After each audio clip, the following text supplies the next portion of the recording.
Let's talk about mobile phones.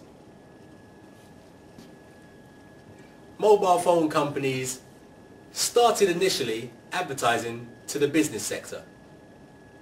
But then all the businessmen and women bought mobile phones. The market got saturated. They had to target a new audience. So the mobile phone companies switched their attention to university students. They advertised to university students by saying that it was a cheap and fun way to communicate with your friends, giving them cheap or free calls on evenings and weekends when they weren't studying. But then all the university students bought mobile phones and the market got saturated. And the mobile phone companies needed someone else to sell their phones to.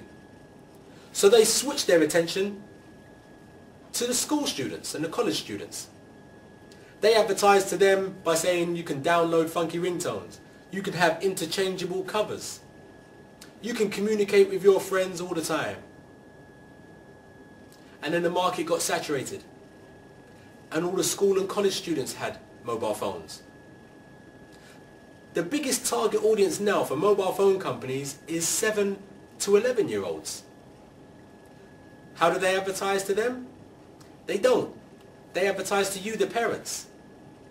They tell you that you can improve their safety by giving them a mobile phone so that you can keep in contact with them. I understand the logic, but there's also another logic. Is it logical to put a £150 piece of equipment in your child's pocket, tell them to walk home by themselves, and think that you've improved their safety?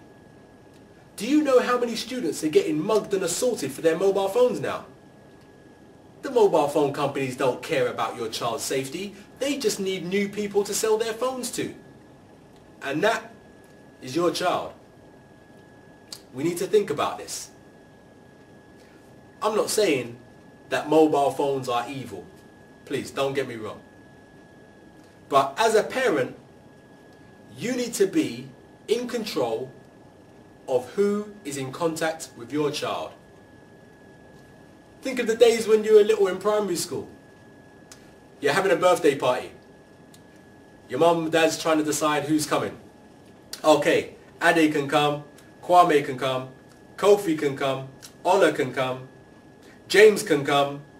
Bradley is not stepping foot in this house.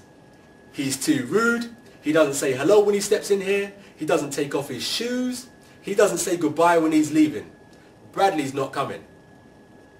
That's not being controlling. That's good parenting. Your parents are keeping undesirables with bad habits away from your child and surrounding you with people who are positive and going to uplift your spirit. That's good parenting. When you're older and we surround ourselves by positive people who are going to take us forward, we call that networking. It's not a controlling thing to do.